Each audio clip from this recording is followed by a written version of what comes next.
Bienvenue sur l'exposition de LSI sur Second Life intitulée Déjà vu. Je m'appelle Hervé Didio-Cook et je suis enseignant de français à LSI et un des coordinateurs de cette exposition. Je voudrais vous expliquer pendant 5 minutes ce projet original.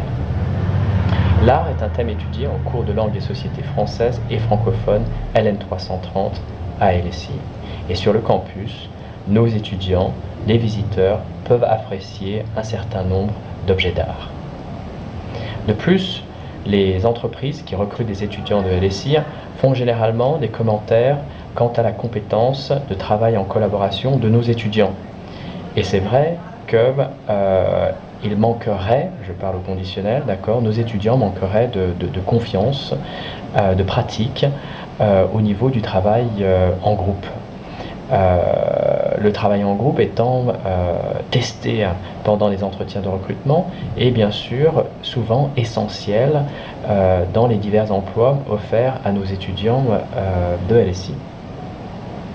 Une des raisons peut-être, c'est que cette compétence collaborative ne figure pas ou n'est pas évaluée ou n'est pas présente dans la majorité des cours proposés à LSI. De plus, en 2004, l'ambassade de France nous avait permis d'inviter pendant 2 semaines un plasticien basé à Bordeaux, Michel Herreria. Celui-ci avait réalisé pour les étudiants de LSI une série d'animations, Flippant, une autre série d'animations, Comment dire, dont vous pouvez apprécier certaines lors de cette exposition. Au niveau de la pédagogie, les grandes théories telles que le constructivisme ou l'apprentissage autonome mettent bien l'accent sur l'importance du savoir-faire de la part de l'apprenant ou de l'étudiant. Ceci dit, plus la tâche est authentique, plus peut-être on a une activité valide au niveau pédagogique, et donc l'alliance du thème de l'art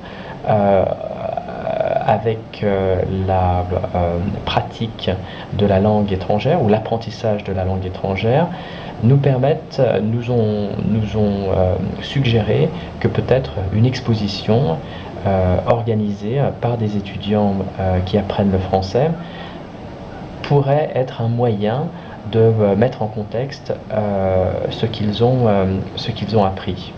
Et donc un environnement physique étant hors de question, voire hors de prix, l'environnement numérique, virtuel, Immersive Second Life, propose une plateforme dans laquelle on pourrait avoir non seulement le travail de groupe, c'est-à-dire des étudiants qui sélectionnent une série d'animations ou d'objets d'art, qui les présentent, ainsi que le travail individuel du reste des étudiants du cours, pour lesquels les contributions, à la fois écrites et orales, font partie de l'exposition et permettent de mieux comprendre peut-être les objets présentés. En conclusion, plusieurs choses ont vraiment marqué ce projet. Le fait que l'authenticité de la tâche, avec une mise en contexte, donne à des travaux écrits oraux, permettent à ces travaux écrits et oraux d'être des indicateurs du niveau de français des étudiants concernés. Donc ça, c'est la première chose au niveau linguistique.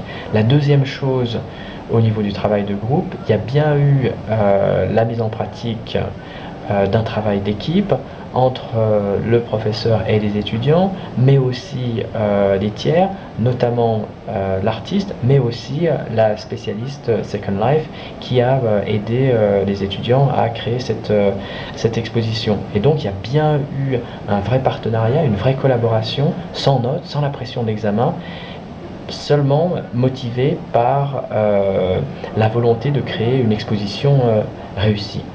Enfin, le dernier point, c'est de savoir si en fait une telle plateforme peut permettre la rencontre entre étudiants, des étudiants basés à Sciences Po Paris ou à Sciences Po Menton, dans un environnement immersif, de même qu'une rencontre aussi avec d'autres étudiants comme ceux de Paris Dauphine. Quant à